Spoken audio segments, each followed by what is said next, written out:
a very warm welcome to everybody who's joined us both on campus in York St John and everybody who's joining us online from wherever you might be joining us. I'm Professor Esther McIntosh. I'm the Director of the Centre for Religion in Society. And today we're marking International Women's Day, a day that draws attention to the continuing fight for gender equality. And it's my pleasure to welcome Dr. Karen O'Donnell. Karen is the Academic Dean at Westcott House, where she lectures in liturgical theology and trauma theology. She also lectures in gender and Christian theology in the Divinity faculty at Cambridge University. Karen has published groundbreaking work on pregnancy loss and has championed feminist trauma theology in the UK. Her most recent book publications include Survival, Radical Spiritual Practices for Trauma Survivors, that's a 2024 publication, and The Dark Womb, Re-Conceiving Theology Through Reproductive Loss, that was published in 2022.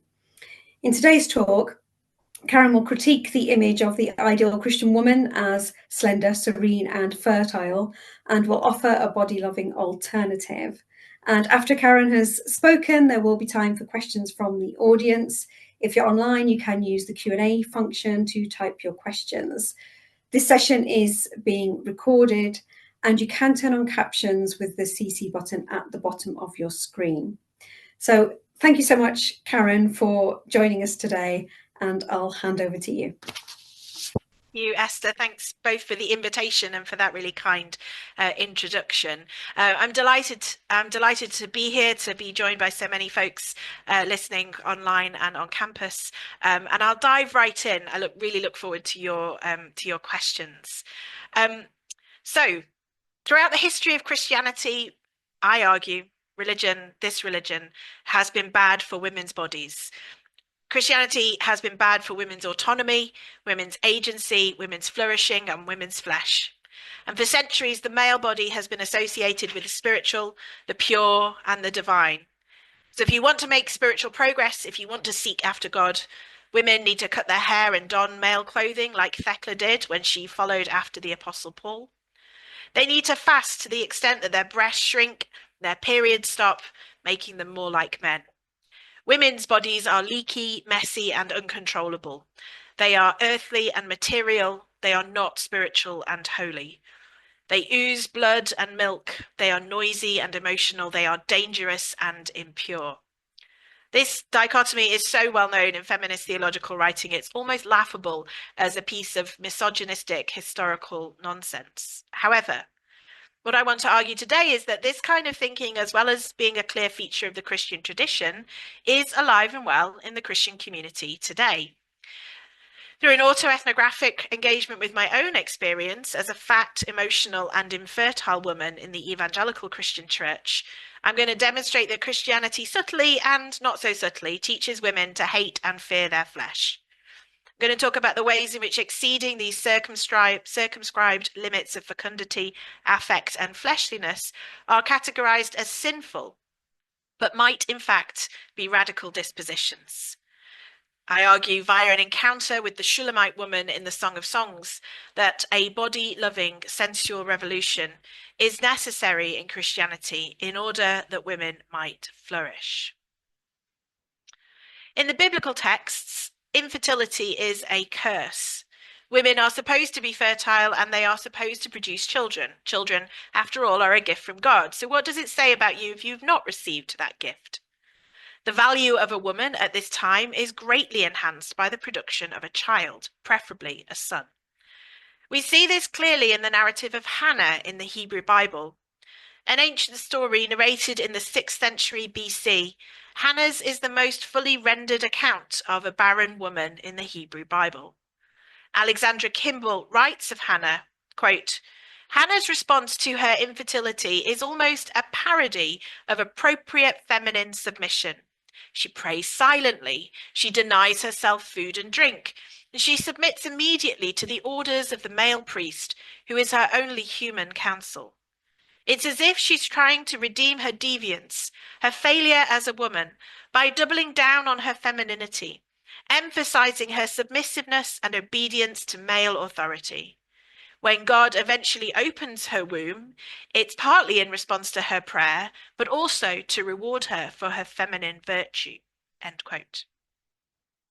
800 or so years later, in his letter to Eustochium, Jerome advises her that she should be surrounded by ladies in waiting who are pale and thin with fasting. In his later letter to Paula, whose daughter Blasilla has just died, he writes of Blasilla, whom he praises for her dedication to fasting, that, quote, her steps tottered with weakness, her face was pale and quivering, her slender neck scarcely upheld her head, end quote. These are the feminine virtues that received his praise, fasting to the point of death, thin, weak, pale, and quivering. Moving forward 1,000 years into the early 5th century, Margery Kempe lived in Bishop's Lynn in East Anglia, not far from where I am now. Although she's now recognised as an important character in English mysticism, at the time she was a pain in the bum for local clergy. She was a crier, known for her frequent weeping as she sought the mercy of Christ. Her mystical visions provoked public displays of loud wailing, sobbing, and writhing, which frightened and annoyed lay and clergy alike. She was tried for heresy, although never convicted. She challenged and exceeded the prescribed limits and behavioural norms for women, which made her a danger and an irritation to the church. Women should be quiet. Their weeping should be dainty and private. We will return to Margery later. Fertile, slim, and serene. The Christian tradition is full of narratives such as these in both the scriptures and the stories of Christian history. Women should produce children. They're at their most spiritual when they are slender, faint, and weak, and they should be quiet in public, certainly not overly emotional. But this is not simply a historical narrative of the way things have been. It is also the way things still are.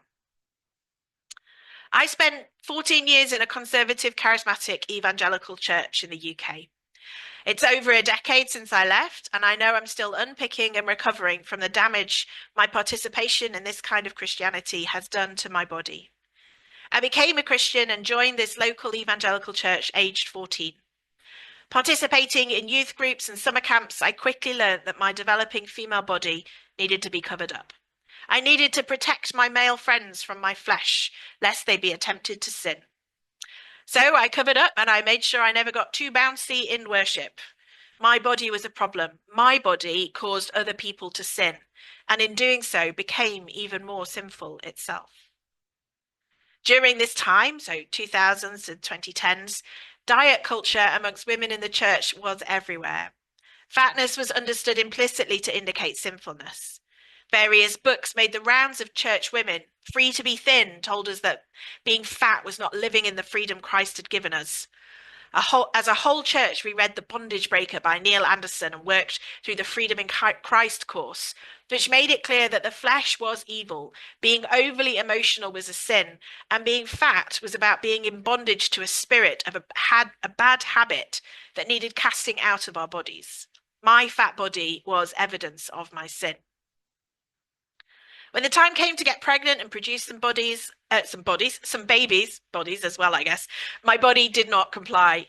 After a series of pregnancy losses, including a life-threatening ectopic pregnancy, which resulted in the loss of one of my fallopian tubes in emergency surgery, I was broken, desperate to get pregnant, fearful of what might happen to my body, and terrified of what would happen if I did not have a child. Who would I be?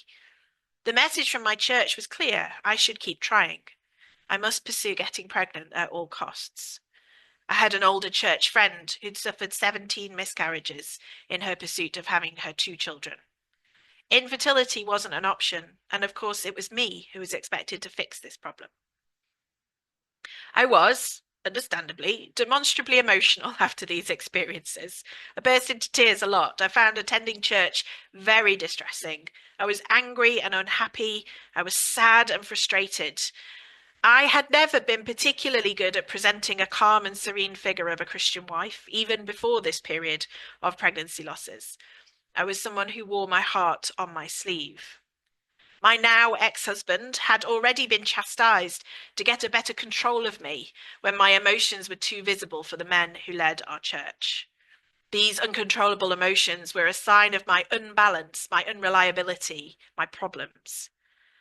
Exacerbated by the devastation of losing pregnancies and the intense pressure to get pregnant, I became like Marjorie, one who burst into tears all the time, a loud and ugly crier. Unsurprisingly, I ended up leaving the church, and as I said, I've spent the last decade or so recovering. But I realise now that my fat, emotional, and infertile body had pushed up against and exceeded the limits prescribed for female flesh in this kind of Christianity. So what does this account of my own experience tell me? Well, it taught me loud and clear that my body was to be feared, controlled, concealed, and suppressed. And it taught me that my body was supposed to be quiet, slim, and fertile. The overriding impression was that my body had stepped over some kind of line and was sinful, bad, and not to be trusted.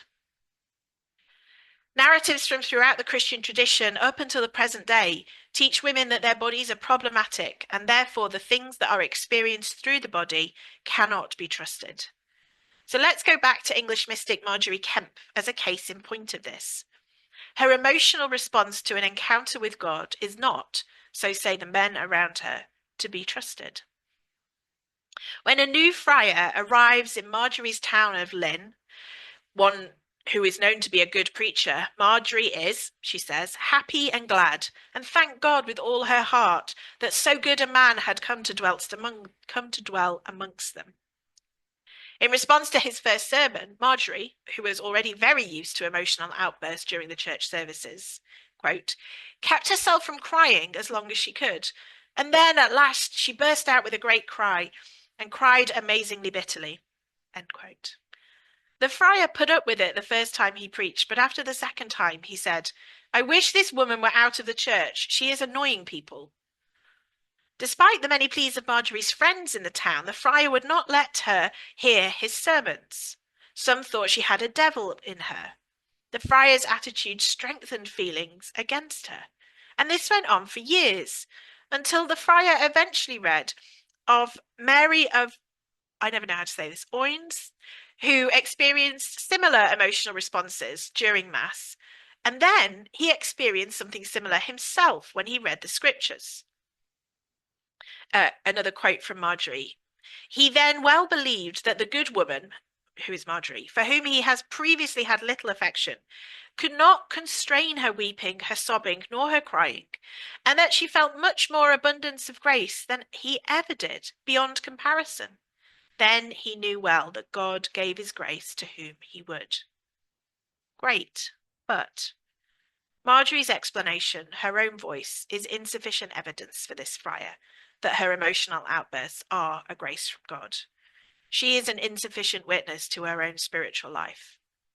Ultimately, it is only the life of a woman, Mary of Oins, whose spiritual experiences have already been approved by the male patriarchal papacy, and of course the physical experiences in his own male body, that are sufficient to convince this friar to change his mind and let Marjorie back into his church. Marjorie's body, on its own terms, was not to be trusted. Emotion was strongly linked to both food and sex in the mind of many church fathers as embodiments of sin and the sinful nature. Food and lust were connected, so Jerome declared that it was eating that turned the hitherto non-sexual Adam and Eve into sexual practitioners. Lisa Isherwood notes, Basil of Caesarea believed that gluttony brought death to Adam and wickedness to the world through the lust of the belly. It was then the pleasure of taste that drove us from paradise, and these pleasures are seen as akin to sexual pleasure. Tertullian thought that the genitals were close to the stomach to show us that gluttony and lust are linked. It's one way of thinking about physiology, I guess. While Clement of Alexandria believed we had to keep tight control of the stomach and the organs beneath it. End quote. If the things women experience in their bodies, and indeed all those who don't fit into a patriarchal norm of white, male, cisgendered, able-bodied, straight, neurotypical bodies, if the things these people experience in their bodies, and indeed their bodies themselves, are not to be trusted, and connected with sin, then this has the effect of limiting the theological imagination. I confess that as I wrote this paper, I racked my brain for a good biblical woman who might offer an example of one who loves her body and what it teaches her. Such women are thin, no pun intended, on the ground, not only in scripture, but also in the Christian tradition. Whilst we encounter many interesting women worthy of our reflection, there are few that we might claim as loving and trusting their bodies. And so I landed with the Shulamite woman in the Song of Songs, and wonder if she might be our friend in imagining a body-loving, sensuous revolution in Christianity. Renita Weems notes that this woman is headstrong, passionate, gutsy, and willing to risk the disapproval of those around her in order to pursue her own happiness.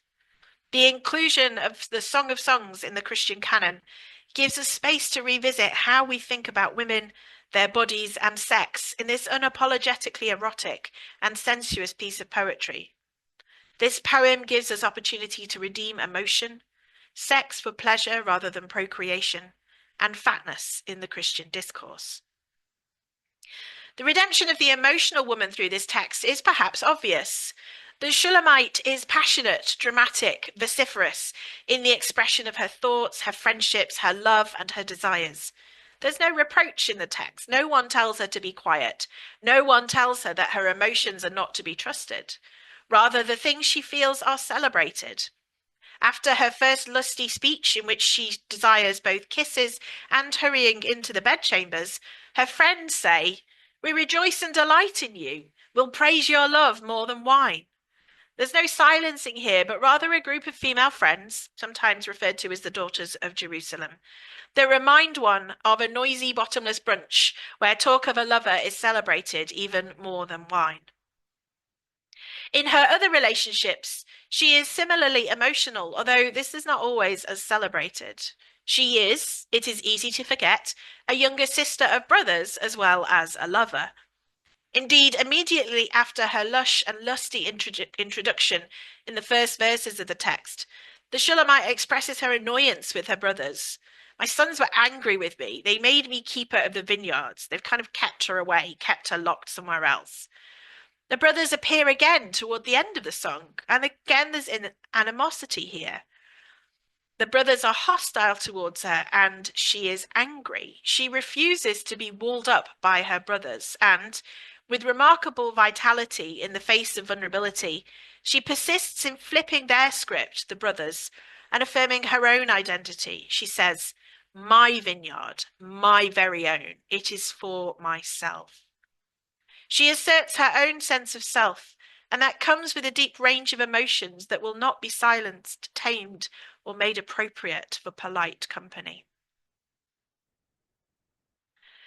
The redemption of sex for pleasure, of desire for one's lover simply for their own sake and not for procreation, is also, I think, redeemed in this text. And I have to just pause here and say, if you haven't read the Song of Songs, and this all sounds very strange to you, it's a tiny little book in the Hebrew Bible and well worth a quick read. It's fascinating. I'm currently working on a new project looking at feminist theology through the Song of Songs, so I'm really loving it at the moment. Anyway, she is a lusty woman who greatly desires sexual encounters with her lover. She is unmarried, and she's aroused by her partner. She wants to engage him in erotic encounters. She says, "My beloved thrust his hand into the opening, and my inmost being yearned for him.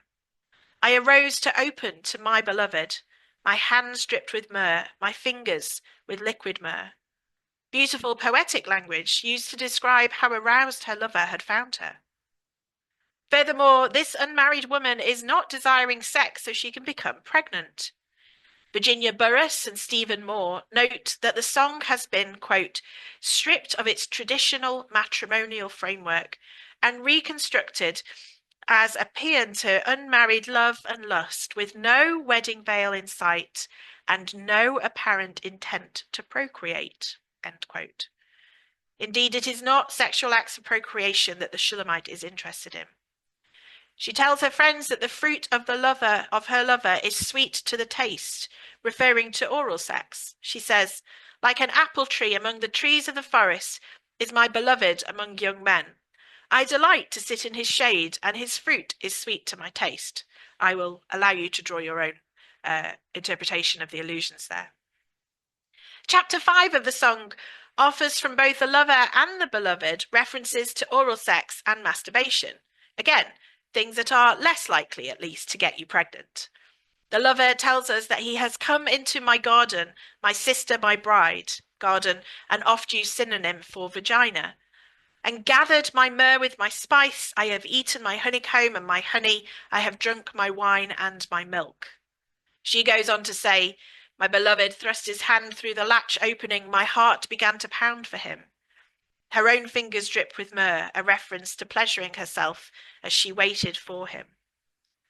Fertility is irrelevant in the song. No one, including the lovers themselves, is interested in her ability to bring forth children.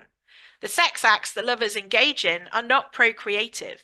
And in fact, the whole text has been read in a discourse in sexual edging that brings no immediate completion. The perverse pleasure of prolonged suspense. This is edging over 8 chapters. If you read the text of the song carefully, does anything really happen? Perhaps the lovers engage in some mutual masturbation.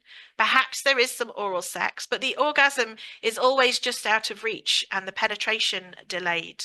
The Song of Songs is a tease. It's definitely not a text in which the woman is interesting only for her ability to conceive a son. The Shulamite is then, I argue, emotionally and sexually liberated. But what about fatness? We have plenty of descriptions of the Shulamite, and they're well known to be very odd in their metaphors. And I don't necessarily want to make a case that she was fat, but a significant proportion of the song is concerned with food and eating. She is a very body-positive woman. She's comfortable in her body, and she trusts what her body tells us. At the very start, she says, I am black and beautiful. And she pushes back against her brother's comments, weird things for brothers to talk about, that she has no breasts. They say, we have a little sister and she has no breasts. And she pushes back 2 verses later, my breasts are like towers. She's having none of it. She tells her lover that her body is a bountiful feast that he can engage with. He tells her, your navel is a rounded bowl that never lacks mixed wine. Your belly is a heap of wheat encircled with lilies. Her own embodiment pleases her. Her lips drip nectar at her own beauty. Sex, food, and emotion go hand in hand in the Song of Songs. Right at the very beginning of the text, the woman tells us that her lover's love is better than wine, and his fruit is sweet in her mouth. His joy is also evident in the text, when he declares that her genitals are an orchard of pomegranates with excellent fruit. Can we imagine the woman, the Shulamite, as one who is fat, at least metaphorically, because she is liberated and passionate, not limited and controlled, but rather fully embodied? In this encounter with the Shulamite woman, we find a glimpse of a strand within the Christian tradition that might offer women some hope. Here we find a celebration of an emotional, fat, unmarried woman who wants to have passionate sex with her lover just because she loves him. We find then a different narrative, a body-loving narrative. The Christian tradition is, as I have already demonstrated, one that attempts to suppress, quiet, tame, impregnate, abuse, misuse women's bodies, my own included. There are ample discourses in contemporary theology that would demonstrate that this is not only historical, but also contemporary. Christianity has been, and I argue it still is, bad for women's bodies, but it is not the only story to be heard in the Christian tradition. There is also a different narrative of a woman's embodied life to be found in this evocative, sexy love poem tucked in the Hebrew Bible. And many have queried what this poem is doing in a collection of texts to which it bears so little in common. I want to claim the text of the Song of Songs as one that is liberative and that mandates a body-loving revolution in our theology and our practice.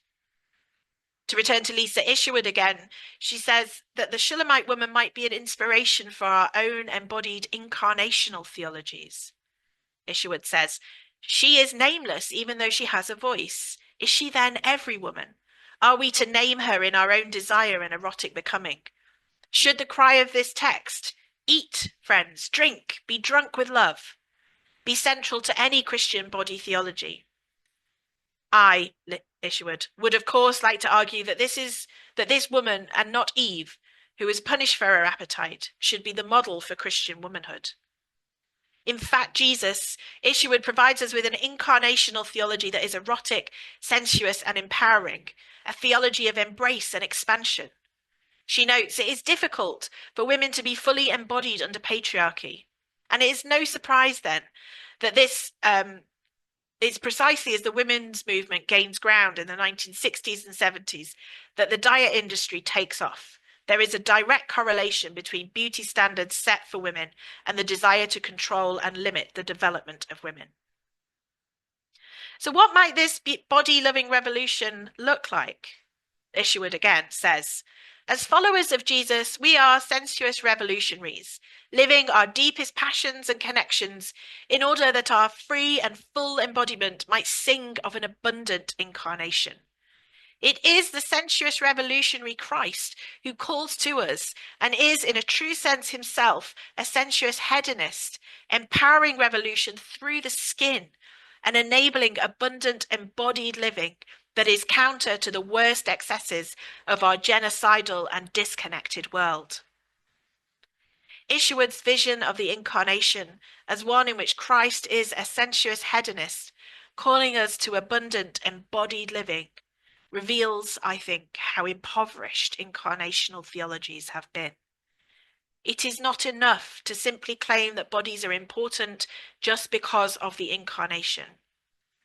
This kind of theology still comes with prescribed limits and patriarchal control. After all, such theology often rests, even subtly and implicitly, on the masculine nature of Jesus's incarnate body.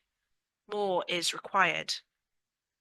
Embracing not only Isherwood's vision of an abundant incarnation, but also a holistic encounter with our bodies as not an obstacle to Christian discipleship, something to be quashed and conquered in order to be spiritual, but as essential to following Christ, might provide us with some kind of way forward. Thick thighs save lives. For women, talking about their bodies with pride, Thicc has become a positive, sexy assessment of a fuller figure. It's a body positivity phrase that functions in resistance to sexist, racist, and colonialist medical attitudes that rely on a body mass index as an indication of health. Bodies do not fit into these kinds of scales. A thick theology, then. By this, I mean theologies that have a fuller figure, theologies that enable abundant embodied living, theologies that attend holistically and liberatively to embodied experiences, resisting patriarchal and colonialist attitudes. Theologies that are proud of our bodies, seeing them as places in which one might encounter God and not as places of sin. Theologies that recognize things like breastfeeding, menstruation, menopause, masturbation, birth, and all of our emotions are worthy of theological attention. This is a thick theology. The Shulamite offers to us the foundations for such a theology. She stretches out her myrrh-dripping fingers and anoints our theological attempts with the slick essence of her own body. She stretches out scriptural space for women to be happy and be Christian in their own bodies.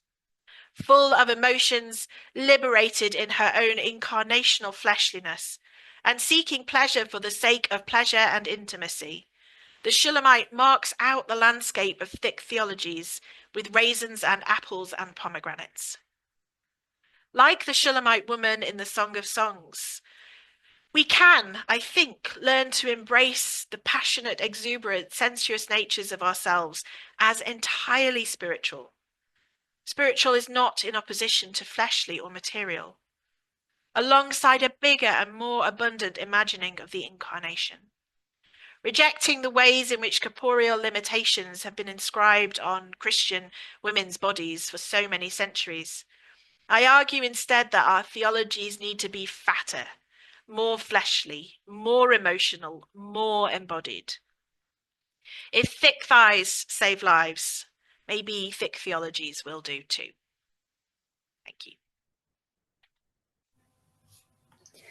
Thank you so much, Karen. That was fantastic. Just so great to hear you trace the trajectory of that image of the female body in the Christian tradition, and to give us that personal account of the impact that's had on you and is still having in contemporary society. And then to free Song of Songs, so many churches just either completely ignore it or they try to make out like it's all completely metaphorical and it's something to do with the divine relationship, rather than kind of being honest about what's going on there. So thank you so much for that. We do now have time for questions, so anybody in the room on campus or online, we invite you now to put your questions in the Q&A function at the bottom, and Karen will be able to answer those for you. Whilst people are just gathering their thoughts, Karen, I wonder if I could ask you how you feel about the trajectory of Trump's election and the way that is kind of contributing to this reinvigorating of muscular Christianity for men and the parallel kind of slim for him narrative for women, and if this is just a backward step compared to what you're putting forward. Yeah, that's such a good question, Esther. Somebody asked me recently about what I thought the fifth wave of feminism and feminist theology would be kind of focused on if we're kind of perhaps possibly heading into a fifth wave. And I said, I think it'll look like the second wave, where people have to fight again for reproductive freedom and female autonomy. It'll be a rehashing of the 1960s and 70s, where so the same fights will have to be fought once again. And I think we see a dangerous trajectory around women's autonomy, particularly over their bodies and sexual reproductive choices, being enacted in the US context. But what happens there, we know that what happens in the US evangelical context makes its way around the world. It's incredibly influential, and so when it happens there, it'll happen in other places as well. So I think I see a very dangerous step backwards in terms of what's happening there in terms of women's autonomy. And yeah, this rise of a very conservative, muscular Christianity is so interesting. I've read some Kristen DeMay's Jesus and John Wayne and Beth Allison Barr's book on the making of biblical womanhood, and they're outlining a really troublesome way of understanding what it means to be a man, and particularly in a kind of Christian context, that's not new in American discourse, but has been given kind of free rein. And so I don't know if you're on like various bits of social media, but I occasionally scroll through and see things where, Christian leaders or so-called Christian leaders are talking about the ways in which, they think women shouldn't vote because, the man of the house will vote. What? That's not just going back to the 1960s, but the 1800s. That's crazy. But in all seriousness, these are the things being said. So I find it very troublesome and very worrying. I'm very pleased that I have a PhD student, Will Rosemore, who I think is in the room actually, who's doing fantastic work on masculinities and Christianity. And if you haven't read his work, you should go and read it. And we need that accompanying the feminist work. We need more critical reflection on masculinities from men as well, in order to potentially undo some of this damage. Yeah, and as you say, we're now facing this, both the parallel of what's happening in society is happening online as well as offline, but also what happens in Christianity is also happening outside of Christianity, with this re-emphasis on the trad wife that's become such a motif so weird in society. So but we have a couple of questions here. So one from Cody: we seem to be seeing a resurrection of fat shaming with the rising popularity of Ozempic and its prolific presence on social media. How do we engage in a Thicc theology with such a changing landscape? Can or should feminist theology speak to this at all? Yeah, that's so complex, isn't it? Because there are really good reasons for wanting to lose weight. There can be really good reasons for wanting to change the shape and weight of one's body, and how much I don't particularly want to be part of a kind of feminist theology that wants to universalize women's experience and wants to kind of make kind of claims that are supposed to apply to all women. I think it's a really good question, Cody. I'm just thinking about how to frame my response. I think feminist theology should speak into questions around the pressure to be thin and the way in which fat shaming is used both subtly and very unsubtly in media and in families.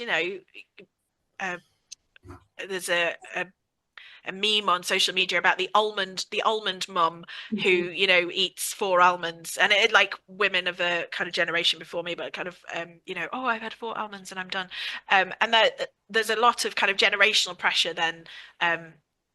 So fat shaming is something that happens at home as well. So how do we engage in the Thicc theology in such a changing landscape? I think we need to rethink our Christologies and our ways in which we understand the incarnation. And part of that is to do with the ways in which Jesus is imaged. He's always this kind of gaunt, ribs poking out on the cross kind of figure of a man. And maybe he was, but also who knows we don't have to image Jesus that way. And what might we do if we take seriously the fact that Jesus is almost always eating in the gospel texts? He enjoys food. He likes to sit down and hang out and eat with friends. There's no indication that he's like starving himself, apart from when he fasts in the desert. What happens if we take that seriously in our Christologies? I don't think I've read anything particularly like that. I mean, Fat Jesus by Lisa Ishwood is probably the only thing really kind of coming close to that. I think feminist theology needs to make clear that women have the right to choose what they do with their own bodies. And if that means they want to lose weight and they've got good reasons to lose weight, then fine. But where there is fat shaming going on, where there is societal pressure, then that is a place where there is a different narrative that can be told. And I think it's important that it's being said, and it's not just being said by kind of body positivity people, but that there's a theological imperative in that as well, that is about resisting a patriarchal form of control over women. Great, thank you. And a question from Sharon on campus. If heterosexual sex is a site of control over women's bodies, is the rehabilitation of Song of Songs an activism? And is this related to the sex magic of goddess-oriented feminism of the second wave, thinking of Susanna Budapest talking about sex being an activist thing? In other words, can enjoyment of sex be seen as feminist activism? Yes, absolutely. I'm not necessarily familiar with the kind of sex magic goddess oriented feminism of the second wave, but I am immediately going to be Googling that on my home laptop, not my work computer. But I do, I mean, the heterosexuality question is interesting in this one because of the only place that most Christians will encounter the text of the Song of Songs is in a marriage liturgy. It's one of the options for a wedding. So in the Church of England, you won't get it as a kind of Sunday reading. You won't get it as a morning or evening prayer. So the only place you'll find it is there, and it's popular, because it's at the top of the list when you log into the CRiS website and look for readings for my wedding. It's at the top of the list, and it doesn't mention God, so it's also popular for that reason as well. But it has been used as a warrant for heterosexual marriage. That's the way in which this text has been used. Like since the kind of late 1800s, because what else can you say if you're not going to read this allegorically? And post-Reformation, the Protestants don't want to read it allegorically because we want the true plain reading of Scripture. Then what do you do with this text? Well, you pretend it's about heterosexual marriage, and you make it a warrant for heterosexual marriage. They're not married. They are, or I mean, the language is pretty complex. We assume it is a male and a female kind of central characters, but there's a fun playing around to be done in that, in flipping the gender, particularly the gender of the lover, who is often figured as the divine. I would be really interested in seeing a queer reading of this. That it's often queered male, because you, the human, are the beloved, so you're the kind of female character, and so the male has to become female, and that's how they encounter the masculine god. So there's a queer reading there. But what if we switch around the idea of who the divine figure is and allow it to be a warrant for queer love and queer sex? I think that I have a lot of time for that reading. I think that's really exciting. But yes, sex as a feminist activism, 100% yes. Great. Good to know. Good to know. Okay. There was a question just asking for Will's name, so I've typed the answer, but just in case anybody else is wondering, it was Will Rose Moore, and Will's book is Boys Will Be Boys and Other Myths, if anybody's looking for that one. And then we have a question from Hannah Bacon. Thanks so much, Karen. So great to hear you speaking about fatness and the need to make theologies fatter. And some of our audience may remember we had Hannah speaking about diet culture last International Women's Day. There's a theme here. Exactly, yeah. Obviously, we've not made much progress. Well, slow progress, yeah. So Hannah says she's got two questions. The first is whether you think there are any issues with identifying fatness with sensuous hedonism and food. And the second question is whether you think there's something odd going on in dominant Christian discourse, especially evangelical circles, where pregnancy is a must, where women's bodies grow a lot, and yet women are simultaneously required to fast and be thin. Oh, well, I'll take the second question first. I think there's a lot of odd things going on in dominant Christian discourse, especially in evangelical circles where pregnancy is a must. And if people are interested in that, then Dawn Llewellyn's work on the kind of pro-natalist discourses within Christianity is a really important read. Yes, there's a dichotomy here. I think, and this is probably anecdotal more than anything, is that there is an expectation that you have the tidiest and neatest pregnancy that you can possibly have, so that it within that particular kind of Christianity, so that your body grows, but only in the acceptable bit. So the bump grows, but none of the rest of it grows, and that you snap back really quickly. So this idea that you should be back into your pre-pregnancy clothes within a couple of weeks after giving birth. So there's just a lot of pressure on women. There's also, I mean, some of that is also tied up in this kind of expectation that women might be either part-time workers or working solely in the home, and therefore what else are they doing with their time? Caring for children can't possibly be that difficult. So I think, I mean, I'm being slightly uncharitable here, but I am kind of speaking into some of the excesses of this. I think the pregnancy is the only acceptable growth of a woman's body.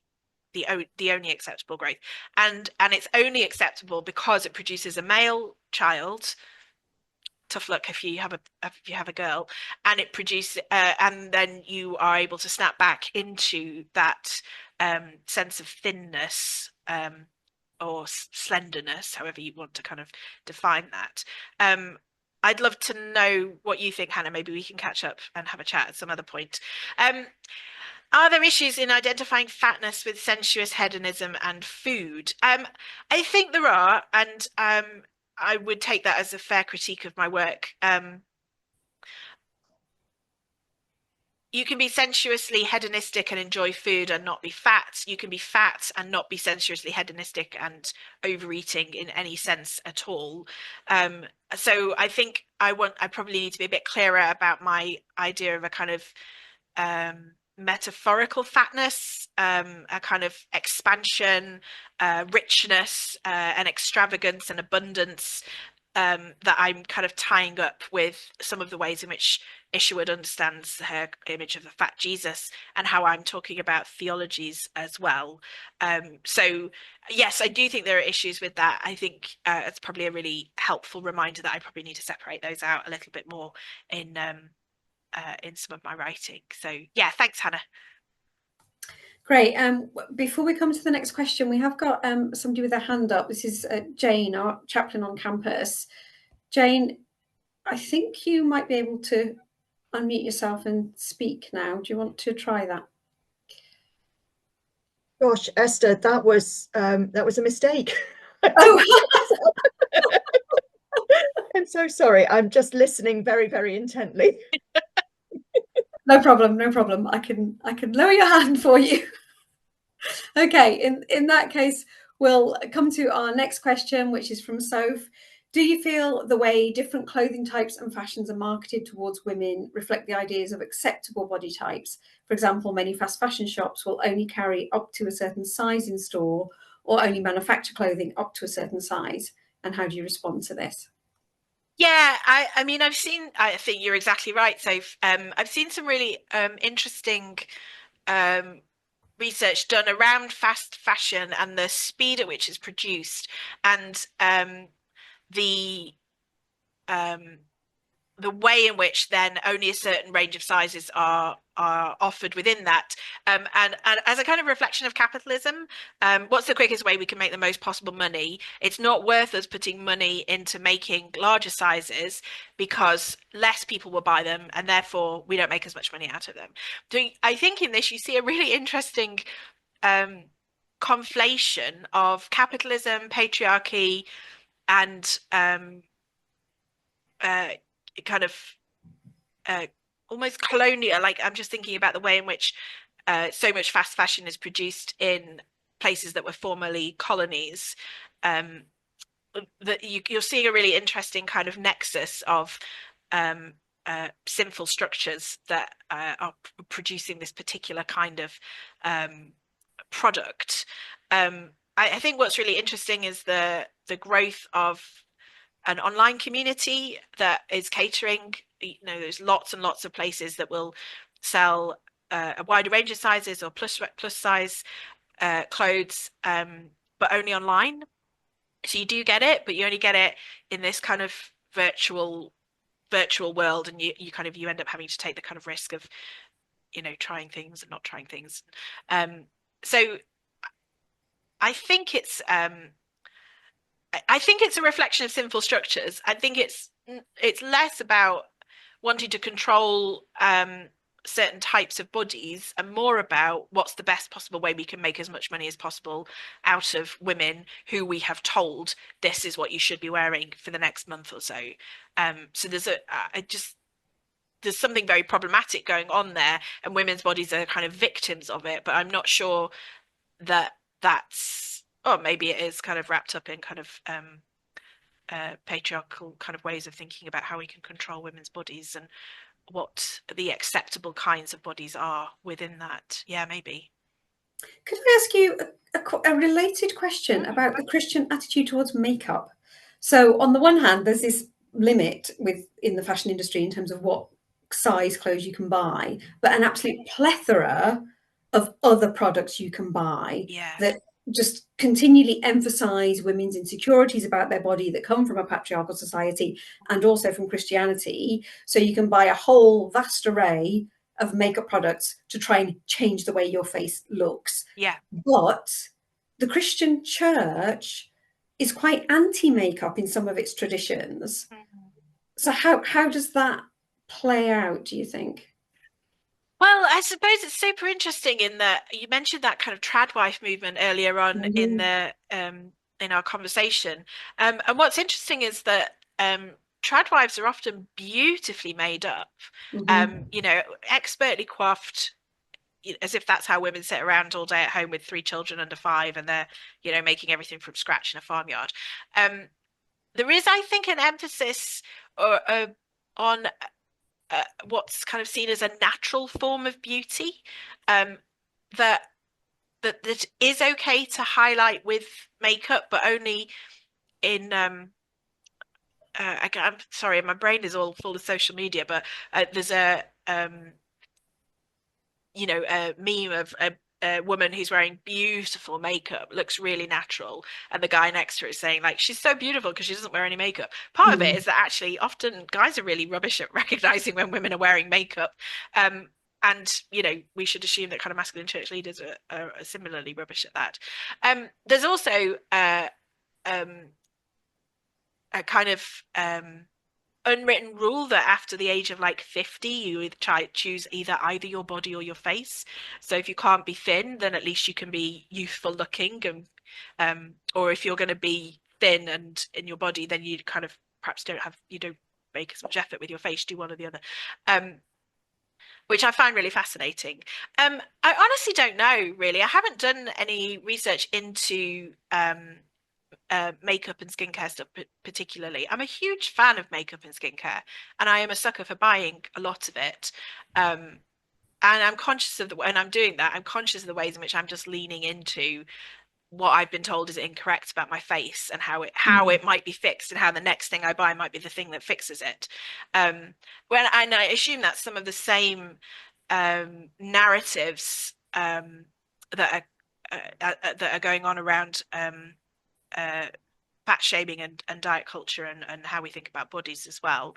And we should be clear that even when we're talking about these in kind of this kind of patriarchal narrative, this is a legacy of Christianity that infiltrates the ad boards on the tube and the ads on social media as much as it does the sermons or the books that are being handed around in particular kinds of Christianity.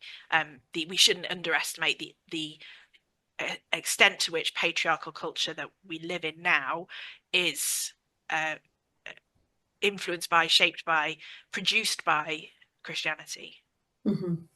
Okay, great, thank you. We have 3 more questions. Oh my goodness! About 7 minutes. Yeah. So we'll maybe have to take these last 3 and Sure. then end the session, I think. So we've got a question from Ruth, one of our postgraduate students. Yes. Ruth says, I recognise your description of distrust and suppression of women's emotions in evangelical charismatic circles, but alongside that, we often see in charismatic spirituality an excessive trust in emotions and feelings as an indicator of the presence, absence, or movement of the Holy Spirit. And emotional expression can be used in manipulative or coercive ways in the context of charismatic worship. How do we develop a theology, and especially a pneumatology, which addresses those apparently contradictory approaches to emotion? Oh, Ruth, that's a PhD right there. What a great question. I think there's something about firstly to be addressed around how we know things in our bodies, and I don't think the church pays enough attention to that. I don't think society's paid enough attention to that there are embodied ways of knowing, and I think there needs to be a stronger or I don't even know if it's even happened, but a better kind of connection between the Holy Spirit, forms of discernment, and how that feels in our bodies. I think at the moment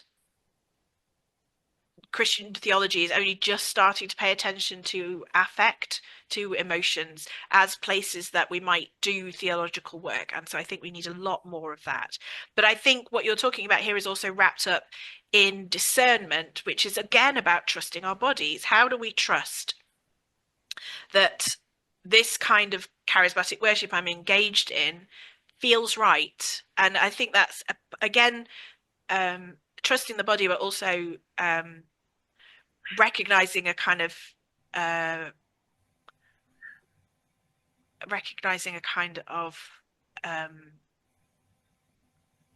brain's gone blank there. Trusting the body. Start there. Sorry, Ruth. That was a very short answer to a really rich question. Yes, it needs thinking about more. Yeah, definitely. So anybody listening who's thinking, what will I do for my PhD? Absolutely, come back. Yes. There's a topic right there. Question from Lucinda. Lucinda says, this is fantastic. But what are the key things you think we as women in Christian communities can do to live more freely and challenge this limiting of us? What a great question. I've actually got a paper coming out in the Journal of Feminist Theology, which is about how we can dismantle the patriarchy. And in that, I've got 3 suggestions for how we could start by doing that. So one is starting by decolonizing our minds. So paying specific attention to the ways in which we have been shaped and formed by narratives that are not kind of truly Christian narratives, the kind of warped forms of thinking within the Christian tradition. So a form of decolonizing our minds, but also decolonizing the kind of internalized misogyny that says, oh, I should be thin, I should look beautiful, I should be like this is what it means to be a good woman, kind of pulling that apart. The second one is learning to love our bodies, and within that then comes trust and recognition of our bodies as places in which we encounter God. So learning to love our bodies, it's a simple sentence, it's a life's work as far as I'm concerned. And thirdly, I have argued for some micro-feminisms in Christian theology, and the small one I've argued for is calling God she. And I think, it's International Women's Day. There are loads of problems in terms of using gendered pronouns for God, but they apply equally whether you say he or she. So why not use she just for a change? Actually think it's a really powerful microfeminism within Christian communities. And there's tons of stuff written about why she is equally as useless and useful as he. And if that's the case, then let's use it. Why not? It's good for us. And something feminist theology has been pushing for decades. Absolutely. Yeah. But you still can't do it in a parish church. That tells you how far we've come. Yeah. Not very far at all. Yeah. Okay, so a final question is an eschatological one, so that seems like an appropriate place to end. So this is from Gerald Robinson Brown. Do you have any thoughts on how these thoughts relate to understandings of ideal bodies in the eschaton? And how sometimes in early Christian literature, women are seen as embracing an eschatological ideal that men are far from achieving? Ideal bodies in the eschaton. I don't really have any strong feelings about ideal bodies in the eschaton. As someone who is disabled and ill in various ways, I personally hope that I have no pain in the eschaton. So I'm looking for a pain-free, joy-filled body in the eschaton. And I don't think I'll care if I've got a bit of jiggle in my tummy in the eschaton, because I won't have the worries or the anxieties or the pain or the sadness or the sickness that comes with the difficulties that my kind of present body bring with it. So I don't think that's super helpful. And if I'm going to bow out on the second part of that question, because I'm just not super familiar with too much of early Christian literature, but I'm happy to talk about it at another time. Sorry. Great. No, thank you so much, Karen. That's fantastic. You've given us a lot to think about and to go away and mull over and to keep working on, particularly how we disentangle ourselves. And we'll look out for that article in Feminist Theology 2. Do you have a date for when that's out? I think it's in the May issue, so only a couple of months now. Yeah. Fantastic.